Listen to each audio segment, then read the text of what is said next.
You're right, all. So as you can see, that's a depiction of Richard the Lionheart in Russell Crowe's Robin Hood movie.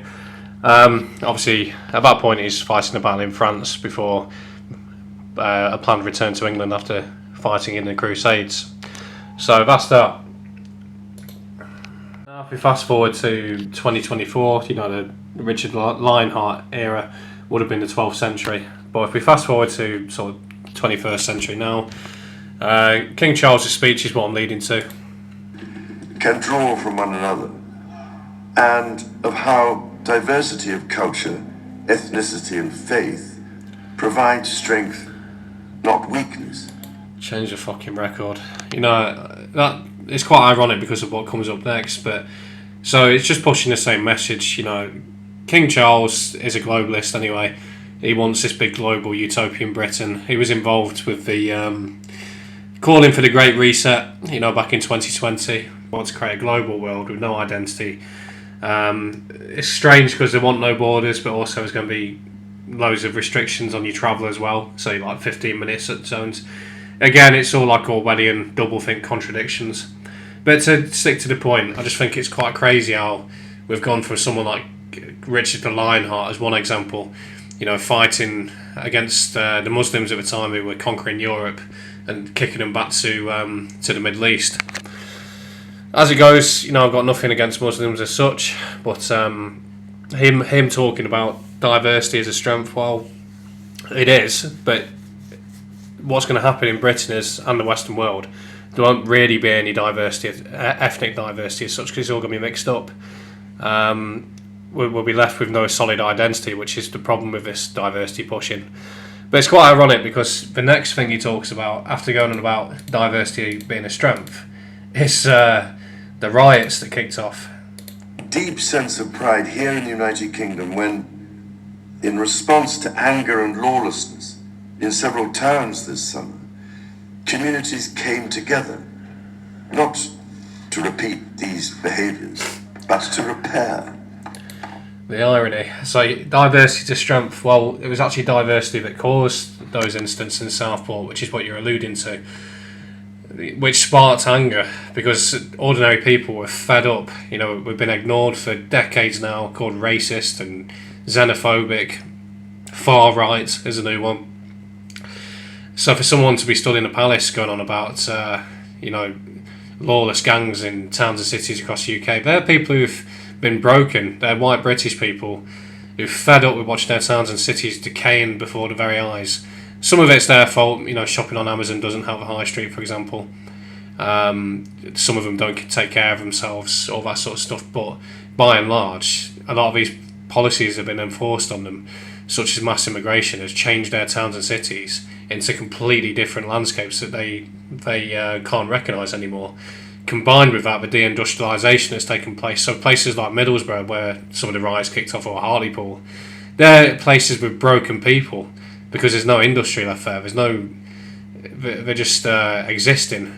The Universal Credit episode, was it Friends Without Benefits? Maybe was in Hartlepool.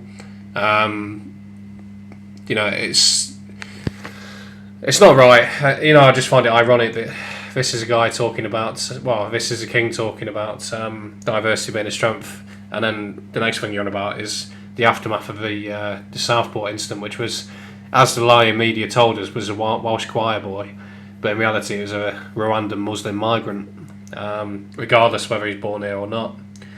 So yeah, and the final point, of course, being the carol singing the choir at the end.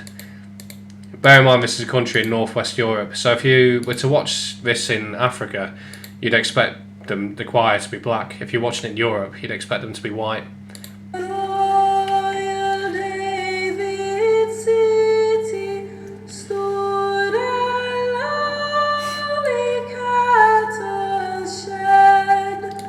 So who do we choose to put slap bang in the centre? We choose a black girl. Someone of Afro-Caribbean descent, not a blonde-haired, blue-eyed Saxon Viking descended lady or a ginger-haired, green-eyed Celtic lady. And look in the background as well. They're all pretty much from diverse backgrounds. Diverse really just means less white. So more African, more South Central Asian, and it's sort of half and half. But this is the king of the modern age, basically. We're sacrificing our own culture and identity and heritage on the altar of globalism, which King Charles is part of. And to be fair, I do speculate whether all these bloodlines have been working to this over thousands of years. You know, bloodline to bloodline, putting British people under the foot for good when the Normans finally finished it off. You know, it began with the Romans, obviously. The Celts were living here before that, and then the Romans came, then the Saxons, the Vikings, and the final part where we're put under the foot for good was the Norman conquest. And from 1948, obviously, so 1066 to 1948, that was it. And now 1948 onwards is the road towards global Britain, which leads to, you know, there's been a recent incident in London, there was a recent incident in Germany last week. It seems to be every month now, or every week, that something happens. It's increasing. The more diverse we get, the more of these incidents are going to keep happening, I'm afraid. Because the thing is, immigration is a good thing, multiculturalism on a small scale is a good thing, as long as a host nation remains the dominant culture and identity. But obviously that's not the case with these people. It's not what they want. I notice there's no diversity there really within the royal family. And I think the final closing point I'll bring up is King Harold, of course, back the Hastings. The old school kings, after fighting up at Stamford Bridge against the Vikings, him and his army of Saxons had to go all the way down to Hastings in East Sussex to fight at the Battle of Hastings against the Normans. The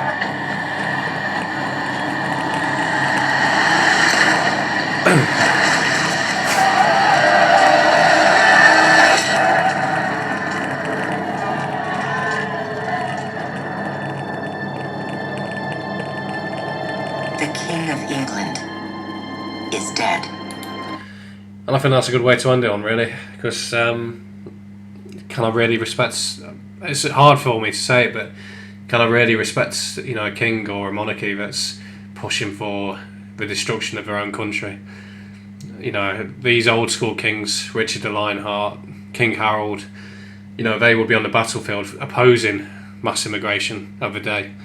Now we've got ones that encourage it and embrace it and tell us to just be tolerant of it and unite. But yeah, that'll do.